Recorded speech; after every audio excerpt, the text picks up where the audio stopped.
नमस्कार, मेरा नाम है सुशील कुमार और आप देख रहे हैं डेली नया सीखो। फ्रेंड्स, आज की वीडियो में हम आपको बताने वाले हैं कि ऐसी कौन सी सिम है जो कि बंद होने वाली है। ना ही आप उससे इनकमिंग कर पाएंगे, ना ही आप उससे आउटगोइंग कर पाएंगे, और किन किन लोगों की वो सिम बंद हो जाएगी, और क्या वो कोई ऐसा ऑर्डर आया है जिससे कि आप लोगों को भी कुछ करना है। देखिए, सारी जानकारी मैं आपको आज इस वीडियो में बताने वाला हूँ। वीडियो आप लोगों के लिए बहुत ज़्यादा हेल्पफुल है। अगर आप भी जानना चाहते हैं कि किन किन लोगों की सिम बंद होने वाली है, तो आप प्लीज़ इस वीडियो को शुरू से एंड तक देखिए, जिससे कि आपको भी सब कुछ पता चल जाए कि आने वाले टाइम में आप लोगों को भी क्या प्रॉब्लम हो सकती है। देखिए, मैं आपको एक बात बता दूं, आप लोगों को पता होगा कि आज के टाइम में हर कोई अपनी दो सिम को रखना चाहता है, एक प्राइमरी और एक सेकेंडरी। प्राइमरी वो होती है जिससे कि हम अब ज्यादातर काम अपना करते हैं, जिससे सबसे ज्यादा कॉलिंग करते हैं, इनकमिंग उठाते हैं। और एक नंबर ऐसा होता है जिसको हम सेकेंडरी बोलते हैं। आप उसको समझ सकते हैं, हो सकता है कि वो आपके आधार कार्ड में लिंक हो, बैंक में लिंक हो, कहीं पर भी लिंक हो, लेकिन उससे हम बहुत ही कम कॉलिंग करते हैं। अब प्रॉब्लम आपको जब होने वाली है कि कौन सी वो सिम है जो कि बंद होने वाली है। देखिए, मैं आपको एक बात बता दूं, ट्राई ने कुछ टाइम पहले एक अपना ऑर्डर जारी किया था। उन्होंने बोला था कि जिन लोगों की एक आधार कार्ड में एक कंपनी की अगर 9 सिम है, उससे ज्यादा है, तो उनको अपनी वेरिफिकेशन करानी पड़ेगी। और उनको अगर लगता है कि एक व्यक्ति की एक कंपनी में अगर 9 सिम से ज्यादा हैं, तो वो जो ऊपर वाली सिम है वो सबकी सब बंद होने वाली है, उसका कोई भी सॉल्यूशन नहीं है। यानी कि मान लीजिए, अगर आपके पास आपके आधार कार्ड के नाम से अगर एयरटेल की 10 सिम है या 11 सिम चल रही हैं किसी भी फैमिली में, ठीक है, तो आपके 9 ही सिम उसमें एक्टिवेट रहेंगी। बाकी की जो ऊपर की 2 सिम है वो आपकी डीएक्टिवेट हो जाएंगी, परमानेंट वो आप नहीं निकाल पाएंगे। ये साफ ऑर्डर है ट्राई का। और देखिए, कंपनी का नया नियम और आ गया है। आप लोगों को पता होगा कि अगर आप लोग कुछ टाइम तक रिचार्ज नहीं करते हैं तो फिर भी आपका सिम बंद हो जाएगा परमानेंट। और अगर आपका एक बार नंबर परमानेंट बंद हो जाएगा तो उसको कंपनी वाले भी नहीं निकाल पाएंगे, क्योंकि वो जो नंबर होता है दूसरे राज्यों में चला जाता है, और जिस कंपनी का नंबर होता है वो उनके पास से चला जाता है। हो सकता है किसी और कंपनी में चला जाए, जैसे मान लीजिए एयरटेल, वोडाफोन आइडिया और बीएसएनएल। मैं इनकी बात करता हूं। आप लोगों को पता होगा इनका जो मिनिमम रिचार्ज है वो 99 रुपीज है। बीएसएनएल का 107 रुपए का है, बाकी वोडाफोन आइडिया और एयरटेल का 99 रुपीज का है। जब इतने अमाउंट का आप इसमें रिचार्ज कराएंगे तब जाके जो आपकी सिम है वो एक्टिवेट रहेगी, केवल 28 दिन के लिए। बीएसएनएल का 107 रुपए में 51 डेज के लिए है, बाकी एयरटेल और वोडा आइडिया का 28 डेज के लिए। यानी कि आपको इसमें 99 का टॉक टाइम मिलेगा, जिससे कि आप केवल कॉलिंग कर पाएंगे, एसएमएस इससे कर सकते हैं। मेन बैलेंस से आपका जो भी है वो चार्ज लगेगा।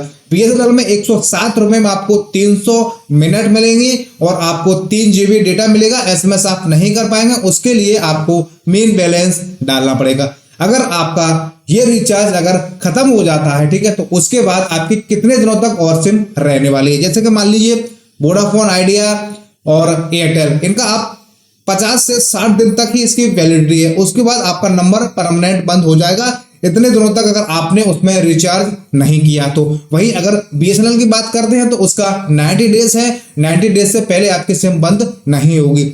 अगर आपका रिचार्ज खत्म हो जाता है, ठीक है, इन तीनों कंपनियों में, तो आपको पता होगा, जैसे मान लीजिए अगर आपका आज रिचार्ज खत्म हो जाता है तो आज से 5-7 दिन और चलने वाला है, उसके बाद आपकी इनकमिंग भी परमानेंट बंद हो जाएगी। आपको कोई भी कॉल करेगा तो आपका जो नंबर है वो हमेशा स्विच ऑफ ही बताता है। ऐसे में आपको रिचार्ज कराना पड़ेगा। रिचार्ज नहीं कराएंगे तो परमानेंट आपका जो नंबर है वो बंद हो जाएगा, ना ही आउटगोइंग ना इनकमिंग, आपकी सिम डेड हो जाएगी। अब बात करते हैं जियो की।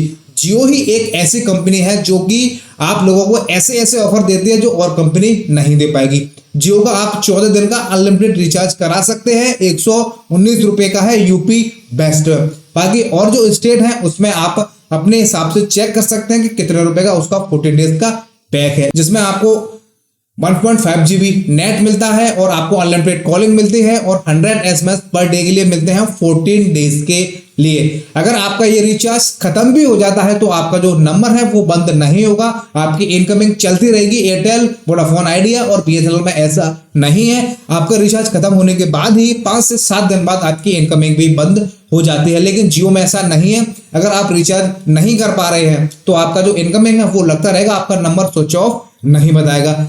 जियो की बात करें तो उसकी भी जो वैलिडिटी है वो 90 दिन की है। 90 दिन से पहले कंपनी आपका नंबर बंद नहीं कर पाएंगी, क्योंकि उनकी पॉलिसी है 90 दिन से पहले आपका नंबर बंद नहीं हो सकता। लेकिन जियो में एक प्रॉब्लम है, प्रॉब्लम ये है कि आपके पास बार बार कॉल आते रहेंगे कुछ टाइम बाद कि आप अपना रिचार्ज करा लीजिए, आपका नंबर आज बंद हो जाएगा। अगर आपने रिचार्ज नहीं कराया है आज तो आपका नंबर परमानेंट बंद हो जाएगा। देखिए मैं आपको एक बता दूं, ये कंपनी से कॉल नहीं आता है। हम लोग जहां पे रहते हैं, जहां पे आसपास जियो के जो स्टोर होते हैं, उन लोगों के पास हमारी इंफॉर्मेशन होती है। उन लोगों को बोला जाता है कि आप अगर इन लोगों से इतना रिचार्ज करवाएंगे तो आपको कुछ % में कमीशन मिलने वाली है। यानी कि वो लोग हमें बार बार बोलते हैं कि आपका नंबर आज या कल बंद हो जाएगा, आप जल्दी से जल्दी उसमें रिचार्ज करा लीजिए। मैं आपसे ये नहीं बोल रहा हूं कि आप उनके कहने पे रिचार्ज करा लीजिए, लेकिन आप लोगों के बहुत सारे सवाल हैं कि आप लोग पूछ रहे हैं कि सर ये फिर कॉल क्यों आते हैं हमारे पास अगर 90 दिन का कम से कम वैलिडिटी है सिम बंद होने की। तो क्योंकि अगर आप उनके कहने पे रिचार्ज कराते हैं तो उनकी कमीशन वहां पे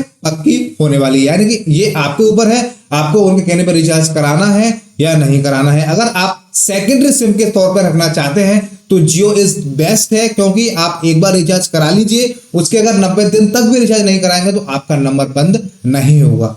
तो देखिए मैंने आपको आज बता दिया है कि कौन कौन से सिम बंद होने वाले हैं और किन लोगों के सिम बंद हो जाएंगे। यानी कि एक आधार कार्ड पे एक कंपनी में अगर 9 से ज्यादा सिम अगर आप रखते हैं तो आपकी 9 से ऊपर जितनी भी सिम है वो बंद होने वाली है। या तो आप जल्द से जल्द किसी और कंपनी में उनको पोर्ट करा लीजिए, वरना वो नंबर आपका नहीं निकल पाएगा। वही बात करते हैं एयरटेल, जियो, वोडा, किसी भी कंपनी में अगर आपका एक बार नंबर परमानेंट अगर डीएक्टिवेट हो जाता है तो वो नंबर उन कंपनी के पास नहीं रहता है, वो किसी और कंपनी के पास भी जा सकता है और किसी दूसरे शहर, किसी दूसरे राज्य में भी चला जाएगा। फिर आप बाद में मत बोलिएगा कि सर हमारा नंबर बंद हो गया है। तो कोशिश ये करिएगा कि जैसे ही आपको लगता है कि आपके पास फोन आने वाला है तो ज्यादा टाइम मत लगाइए, कुछ टाइम बाद आप उसका रिचार्ज करा लीजिए, क्योंकि आप लोगों को पता है एक बार अगर आपका नंबर बंद होता है वो किसी भी हालत में आप लोग उस नंबर को नहीं निकाल पाएंगे। तो देखिए फ्रेंड्स, आज की वीडियो में हमने आपको बता दिया है कि किन किन लोगों की सिम बंद हो जाएगी। अगर आप ये काम नहीं करेंगे तो आप इस काम को कर लीजिए। एक जो छोटा सा अपडेट था ट्राई की तरफ से, तो हमने ये सोचा क्यों ना ये आप लोगों को बता दिया जाए, क्योंकि देखिए हर कोई आज के टाइम पे 2 सिम 3 सिम यूज कर रहा है, लेकिन किसी की और की गलती की वजह से अगर आपका नंबर बंद हो जाता है तो आप लोगों को पता है कि कितनी बड़ी प्रॉब्लम हो जाती है। कई यूजर है हमारे, वो हमें बार बार कमेंट कर रहे हैं कि सर मेरा एयरसेल का नंबर बंद हो गया है। कोई कह रहा है कि सर मेरा नंबर कल तक तो एक्टिवेट था, लेकिन ना ही आज कोई नेटवर्क आ रहा है, और जब हम कंपनी के पास गए तो कंपनी वाले बोल रहे हैं कि वो परमानेंट बंद हो गया। यानी कि मैंने आपको सॉल्यूशन बता दिया है, आप ज्यादा टाइम तक उसको डिले मत कीजिए। जैसे ही आपके पास पैसे आते हैं सबसे पहले आप उसमें कम से कम का जो भी रिचार्ज है वो करा लीजिए।